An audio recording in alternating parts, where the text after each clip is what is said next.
পুরসভার আইনকে বুড়ো আঙুল দেখিয়ে বিনা অনুমতিতে বাড়ি তৈরির অভিযোগ। আদালতের নির্দেশে ভাঙা হলো বেআইনি বাড়ি।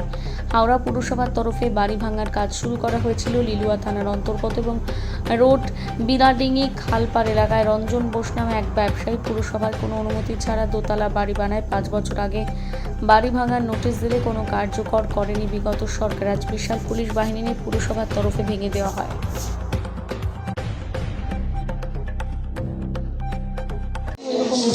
কিছু পারমিশন ছিল না ঘরে? বলতে হবে তো দিদি, না বললে কী করে হবে দিদি? বলুন, একটুখানি বলতে হবে, তা নাহলে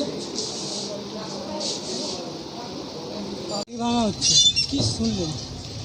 বাড়িটা অ্যাকচুয়ালি ভাঙা হতো না। ওনার মাকে আমি অনেকবার বলেছিলাম যে আপনার ছেলে আমার সব লিগ্যাল সম্পত্তির উপরে ক্লেম করছে।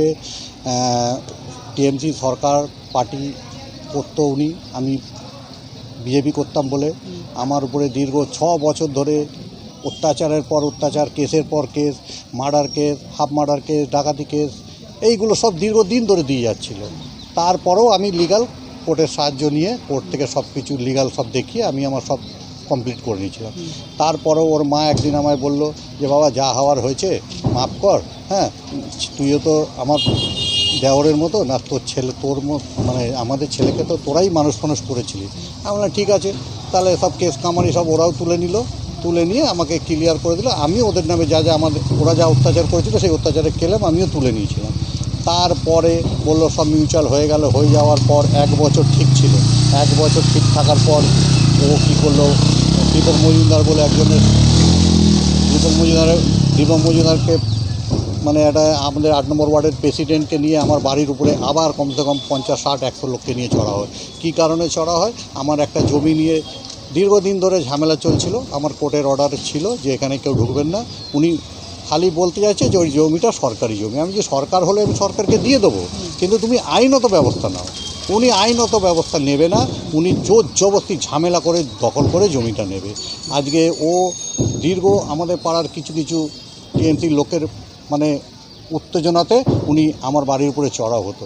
ওনাকে আমি বারে বলতাম যে দেখ তোর বাড়ি হাইকোর্টে ভাঙানোর অর্ডার আছে, বাড়ি ভাঙিয়ে দেবো, তুই আমার পিছনে লাগিস না। ও বলতো দেখি কার কত ক্ষমতা আছে, কি করে ভেঙে দেয় আমার বাড়ি, আমার সব নেতা মন্ত্রী আমার হাতে আছে। আমি ঠিক আছে, আজকের তো নেতা মন্ত্রী আছে, কিন্তু হাইকোর্টের অর্ডার 3-4 বছর আগের, তুই হাইকোর্টের অর্ডারটাকে তুই অমান্য করছিস। কিছুতেই শুনলো না ছেলেটা। ঠিক আছে, তারপরেও আমি ক্ষমা করে দিয়েছিলাম। বিজেপি সরকার আসার পরেও ও কী করেছে, কোর্টে হেরে গেছে। কোর্টে হেরে যাওয়ার পরেও কী করলো, বিজেপি সরকার আসার পর ও কী করলো, 15 দিন পর আমার নামে গিয়ে আবার থানায় গিয়ে কমপ্লেন করলো। কমপ্লেন কীরকমভাবে করলো, আমি রায় বেরোনোর আগে যে কপিগুলো দিয়ে ও কমপ্লেনটা করলো। যে কমপ্লেনের যে রায়টা বেরিয়েছে সেই রায়টা তো থানায় দেওয়া উচিত, কমিশনারকে দেওয়া উচিত। ওই রায়ের কপি কিছু জমা দেয়নি, থানায় গিয়ে কমপ্লেন করলো রায়ের আগের কপি নিয়ে। সেই নিয়ে আমাকে কর্পোরেশনও ডেকে পাঠিয়েছিল, থানাতেও ডেকে পাঠিয়েছিল। আমি রায়ের কপি নিয়ে সব জমা দিয়ে এসেছি। তখন বলছে দেখুন উনি কিন্তু রায়ের কপি জমা দেন, রায় তো আপনি পেয়েছেন যে এই জমিতে আপনার লিগ্যাল জমি, আপনি মন্দির করতে পারেন। এই ঝামেলাটা একটা মন্দির নিয়ে সবে শুরু হয়েছিল। আমারও ব্যবসা 6 বছর ধরে পুরো ব্যবসা শেষ। আমি 6 বছর ধরে হাটে যেতে পারি না। ও দীর্ঘদিন ধরে আমার বাড়ির উপর চড়া হয়। আমার কাছে ভিডিও ফুটেজ আছে, এর আগে লাইভ মিডিয়া ক্যামেরা হয়েছে এনডিটিভি নিউজে।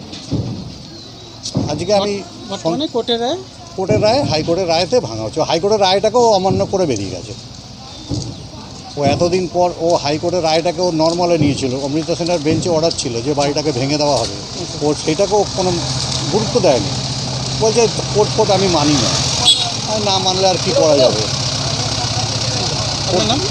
আমার নাম শীতল সাউ। এর আগেও অনেকবার মিডিয়া হচ্ছে।